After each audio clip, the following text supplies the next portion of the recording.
Hello বন্ধুরা, আজকে কেমন হচ্ছে আছো? মঙ্গলবার। ভালো আছো? মঙ্গলবারে আজকে আমার মেয়ে বুধবার। আবার মসুরির ডালটা ভালো খায়। আজকে আর মাছ ফাছ মাংস ফাংস কিছু রান্না করবো না, মাছ ডিম আর ডালটা রান্না করলাম। মূলো দিয়ে ডাল দিয়ে রান্না করছি, এখন 3টে করবো 3:30 বাজে। রান্না যাই হোক, করছি বলতে অনেক ডালটা সকালবেলা সিদ্ধ কাজের করে খুব তাড়া নিচ্ছি, থাকে, এবার পারি ডালটাকে না আমি সে আর সম্বরা দিয়ে করতে। দিচ্ছি।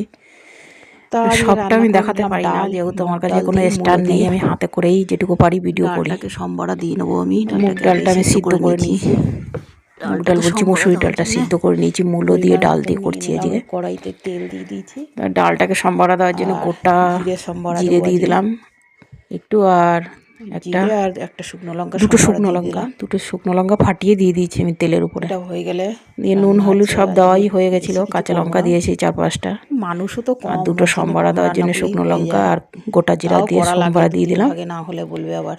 এটা হয়ে গেলে এই একটা হাতে ফোন আর আর একটা রান্না হাতে করব করে হচ্ছে ভিডিও করতে আজকে খুব তোমার কষ্ট মেথি হয়। শাক।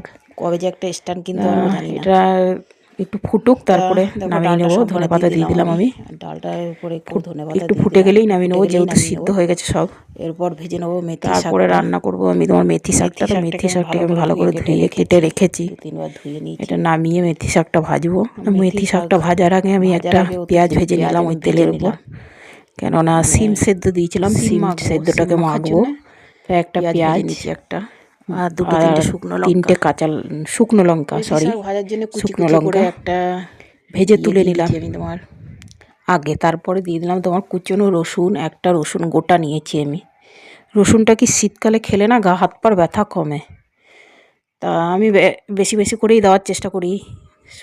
এই ইয়েটা তোমার রসুনটা, একটা গোটা রসুন ছুলে নিয়েছিলাম, দিয়ে সেটাকে কুচি কুচি করে কেটে তেলের উপর দিয়ে দিলাম, গরম তেলের উপর। দুটো শুকনো লঙ্কা দিয়ে দিয়েছি ফাটিয়ে, দুটো মাঝখান থেকে 2 টুকরো করে। আর কাঁচা লঙ্কা আমি তোমার শাকের উপরেই 3-4টে মাঝখান থেকে চিড়ে রেখে দিয়েছি, ওই শাক সমেত এবার ঢেলে দেবো। এটা একটু লাল লাল করে ভাজা হয়ে গেলে রসুনটা, মেথি শাকটা রসুন না দিলেও চলে, তবুও দিই, কেননা শীতকালে রসুন খাওয়া ভালো, গা হাত পার ব্যথা কমে, অনেকই ভালো, রসুনে অনেক উপকার আছে। দিয়ে এই যে ঢেলে দিলাম শাকটাকে, আমি কুচি কুচি করে কেটে নিয়েছিলাম শাক, আর 4-5টা আলুগুলো ছোটো ছোটো ছিল, ছোটো ছোটো করে টুকরো টুকরো করে কেটে নিয়েছি আমি। এবার এমনি করে ভাজলে না, মানে এতটা শাক একবারে আমরা খেতে পারবো না, যেহেতু মানুষ আমরা 3 জনা বাড়িতে।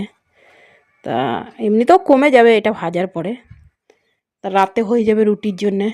রাতেবেলা শুধু রুটিটা করে নিলে হয়ে যাবে।